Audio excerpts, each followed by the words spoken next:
vegan pumpkin bake, vegan pumpkin bake, vegan pumpkin bake, vegan pumpkin bake, vegan pumpkin bake.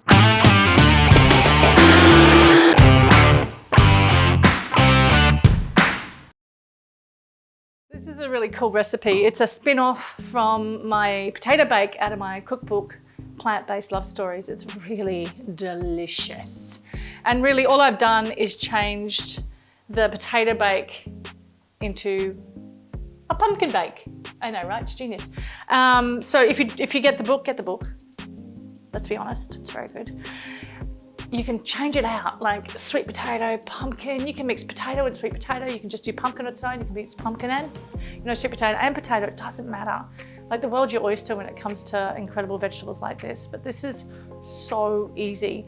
And last night I had this pumpkin and I just thought about it and it came to me, it was yesterday afternoon, it came to me and I was like, oh, this is what I'm gonna do. And basically all I've done is swap out the pumpkin. And I threw it all into this container and put it in the fridge. And then I was like, oh my God, I'm just gonna cook it in this as well. So I don't have to cover it with a baking paper and foil, right? So it was kind of like a little genius moment, to be honest. It was one of those things where I'm just like, oh, wow, amazing. So everything is sliced up. And as you can see, there's random bits of pumpkin, but I've tried my best to take this butternut pumpkin and slice it the same size, but sometimes you get pieces like this. I know, right? And that's okay. And my mushrooms are sliced up nice and thin, my onion and my capsicum and garlic. It's just all done beautifully, in my opinion. And this is how we're going to make this happen. The deal is to have a really nice kind of cream mixture. And I like to use cashews. And I don't have this a lot, right? Like I don't have cashew cream once a week. I don't do that. A lot of people go, oh my God, your recipes have too many nuts. You know what? Manage yourself. Self-govern your isms. For me, it's like maybe every month I might have a potato bake. Not even that. I mean, the last time we made it, right? Yeah. Was it a cookbook? It's like, we're just not gonna have it. Like, just manage yourself and really sink into the beauty of nature. Because when we start to pick on food, we become very judgy pants and things start to get a little bit awkward. But just manage your state and self-govern your isms, and I think you'll have a lot more ease and flow. So cashews into the blender.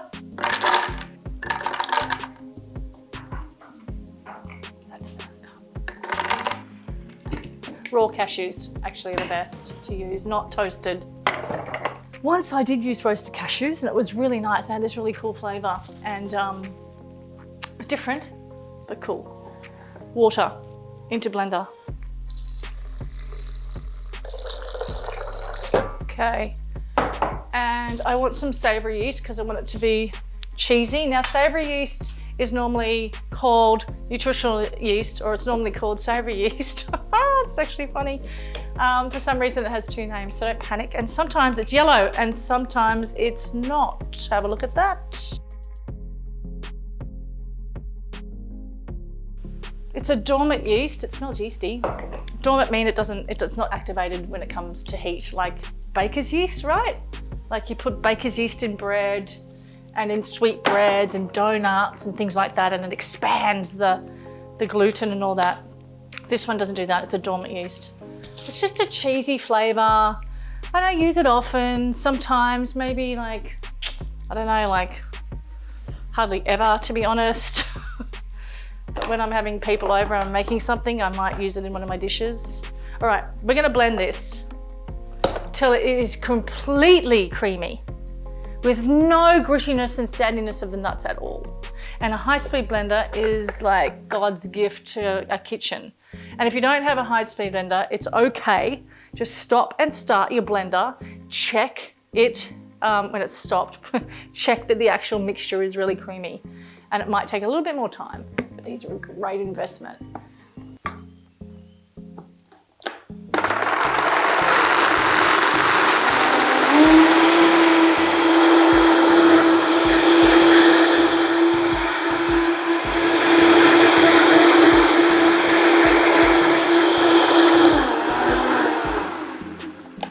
All right, delicious. and nutritious. And all we're gonna do, I might need another bowl actually, is we're gonna mix this together. So everything comes together and this cream coats the entire ecosystem of these veggies. Thinking I need 2 bowls. Wish I had really big glass bowls, you know, so I didn't need 2. All right, some of that in there, some of that in there, some of that in there, some of that in here. Same as the onion, just separate them across.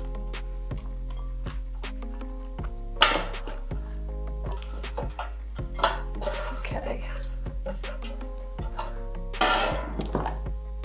Straight into here.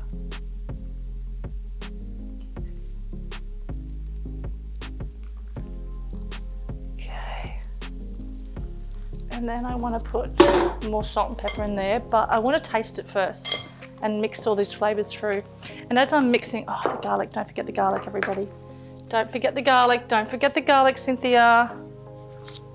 As I'm mixing this through, I'm kind of separating the pumpkin like this and making sure that all the glory is coating all the other glory. Basically, there's a lot of glory going on in here. And I want to taste. Oh my God, it's amazing already. Same with this one, just mix it through.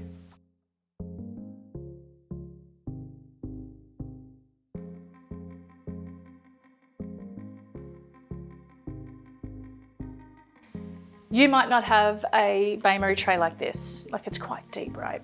It's okay, don't panic. If you've got a normal baking tray, use that and then cover it with baking paper and then alfoil over the top, and it cooks really well. I'm gonna put this all into here, but how I'm gonna put it in here is not just shove it in, I'm kind of layering it a little. So have a look at this.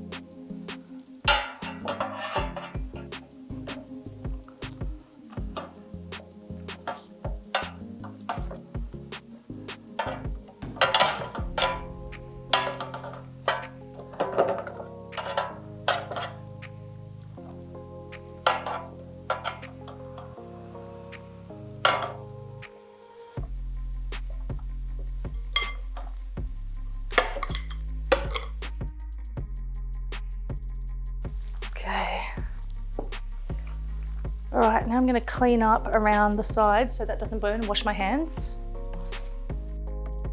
All right, this is all I do is clean up in here. So it's nice and even. Have a look in here, guys, and see how the actual pumpkin is on the top and there's little bits in between everything. All right, so just push that down. Keep pushing nice and firmly. And then the lid goes on. Yes, yes, yes, yes, yes, yes. Into the oven for about, preheated oven, I reckon, I think it's like 180 or 170, depends on how hot your oven is. And for about an hour. And it cooks better with this on, and later in about 45 minutes, 50 minutes, I'm gonna pull it out, then I'm gonna skewer it to see if it's really nice and soft and mushy and all those flavors are happening. That's it really. So I'm really interested in eating this later. It's actually quite delicious, it's kind of my thing. So into the oven it goes.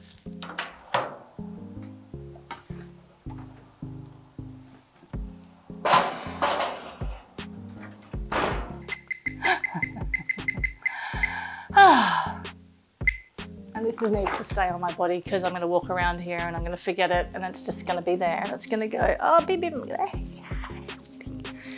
That's it. See you in a bit.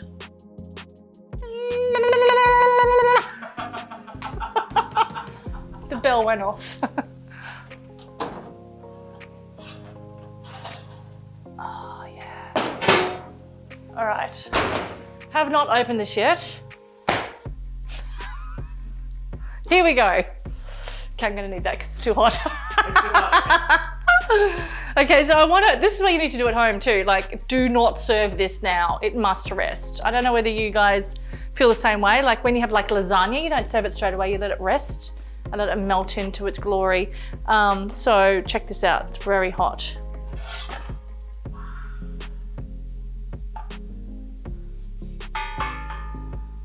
Now, with a skewer, never use the pointy end. I taught you that, didn't I? Ever. And forks and things in potatoes because you think they're cooked. You always want to use the blunt end of something when you're cooking veggies. Okay, you ready? I want this to just glide through. I don't even want to push it, right?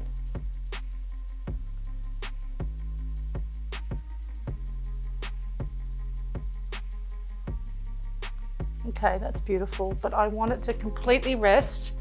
So, like 20 minutes. Like seriously, everyone, 20 minutes. Just leave it sit there, and then we'll scoop it out and eat it.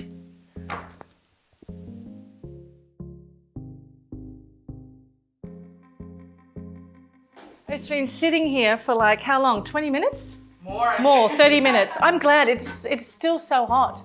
You can't even touch it, like, and my hands are like, you know what my hands are like. But that's really hot. This is, oh, it's just sunk down. So it's just kind of like deflated.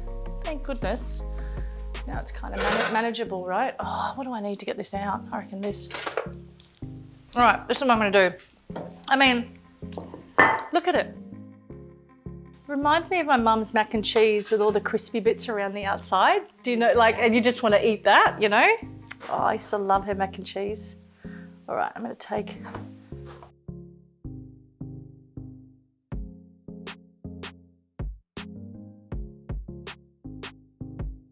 Here we go, everybody. Wow. I know, it is a wow moment, isn't it? Yeah. Look at the layers. I know, right? Just take that off gently and see how it's holding together? Yeah. Now, if I would have not let that sit that long, it just would have fallen apart. Yeah. Things have to rest, everybody. And we have to be patient and wait for it. It smells amazing. I'm going to taste it right now. Yeah? Oh my God. Oh my God. Should I say it one more time? Oh my God. Oh my God! Oh my God. Oh my God. That's genius! It's so genius. A little bit of balsamic glaze. Just splattered on like that. And a little bit of olive oil. I know, right? More fat, whatever. Just a little drizzle like that. And then some lovely rocket on the top. And there we have a really beautiful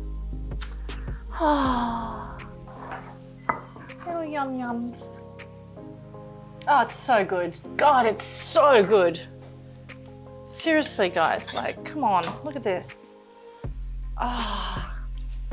It is great. And I reckon the better quality the pumpkin, the better quality the bake.